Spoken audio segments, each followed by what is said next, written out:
ये हमारा सिंपल सा HTML फाइल है। इसमें हम जावास्क्रिप्ट कोड को रन करेंगे। जावास्क्रिप्ट कोड को रन करने के लिए बहुत सारे तरीके होते हैं। कौन सा तरीका कब, कहाँ और क्यों यूज़ करना है वो हम देखेंगे।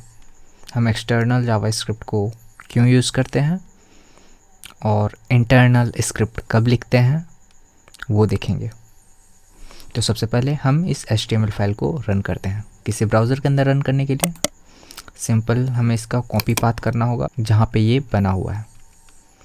देन हमें किसी ब्राउज़र पे जाना है और लिंक में पेस्ट करके ओपन करना है। ये रहा हमारा ब्राउज़र। सबसे पहला तरीका है कि हम स्क्रिप्ट टैग को यूज़ कर सकते हैं और जो भी कमांड हम स्क्रिप्ट टैग के अंदर लिखेंगे, कमांड नहीं कोड, वो हमारे इस HTML पेज में रन होगा। फॉर एग्ज़ाम्पल यहाँ पे मैं अलर्ट लिखता हूँ और देखते हैं ये रन होता है या नहीं। सेव मार के यहाँ पे रिफ्रेश मारने से ये रहा, वो रन हो गया, हेलो वर्ल्ड। अब हम सेम जावास्क्रिप्ट कोड को कट करके एक नया जावास्क्रिप्ट का फाइल क्रिएट किए हैं, उसमें पेस्ट कर देते हैं और देखते हैं ये रन होता है कि नहीं। पहले बात तो ये रन नहीं होगा। क्यों?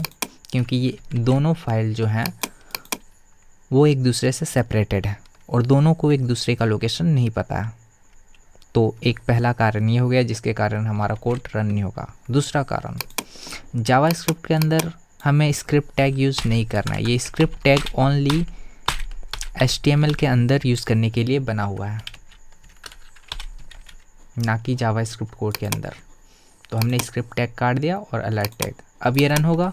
अभी भी ये रन नहीं होगा। क्यों? क्योंकि हमने बस स्क्रिप्ट टैग कट किया है, पर अभी तक हमने ये दोनों को अटैच नहीं किया, मतलब लिंक नहीं किया है। लिंक करने के लिए हमें सेम स्क्रिप्ट ही टैग यूज़ करना पड़ेगा। हम क्या करते थे, यहाँ पे कोड लिखते थे, राइट? तो हमें यहाँ कोड नहीं लिखना है, हमें स्क्रिप्ट टैग में एक एट्रीब्यूट सेट करना है, src, और लोकेशन हमें इसका देना है।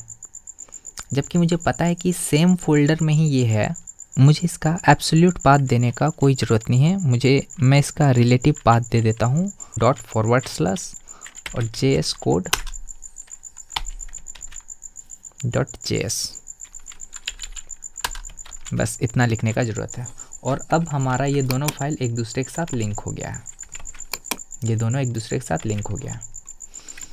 अब सेम कोड हम यहाँ पे लिखेंगे और हमारा HTML भी अभी सुंदर दिख रहा है। एक बार रन करके देख लेते हैं, रिफ्रेश, और ये सेम कोड रन हो गया। तो अभी हम क्या करते हैं, एक पैराग्राफ का टैग ले लेते हैं जिसका ID होगा बाय मैसेज। ठीक है, इसको एम्प्टी छोड़ देते हैं और एक बटन दे देते हैं। बटन क्या होगा, जब भी हम क्लिक करेंगे बटन के ऊपर तो एक फंक्शन रन होगा। वो फंक्शन हमारे जावास्क्रिप्ट कोड से आएगा जिसका नाम होगा बाय मैसेज, और वो बाय मैसेज एक्सिक्यूट हो जाएगा। ठीक है, हम इसको जैसा चाहे वैसा सजा सकते हैं, राइट? तो जैसे ही हम इस फाइल को रन करेंगे तो हमारे पास एक मोटिवेशनल कोट आ गया। यानी कि जब भी हम बटन पे क्लिक कर रहे हैं वो ये डायरेक्ट हमारे कोड के पास जा रहा है और कोड रन हो रहा है, राइट?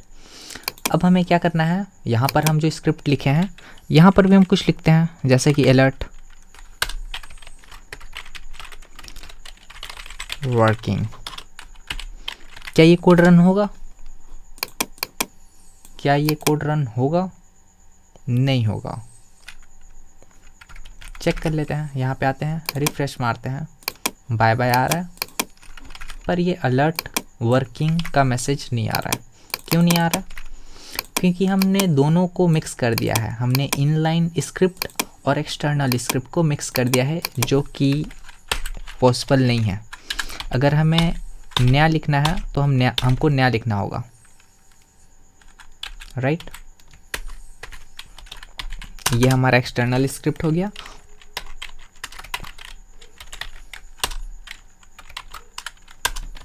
और ये हमारा इंटरनल स्क्रिप्ट हो गया। अगर अब हम रन करते हैं इसको तो देखिए वर्किंग भी आ रहा है और बाय बाय का कोड भी रन हो रहा है। मतलब कि हम सेम इसके अंदर कोड नहीं लिख सकते हैं। हम एक एक करके डिटेल में पढ़ेंगे। ये बस ओवरव्यू है कि आपको किस तरीके से अटैच करना है दोनों फाइल को और किस तरीके से अटैच नहीं करना है।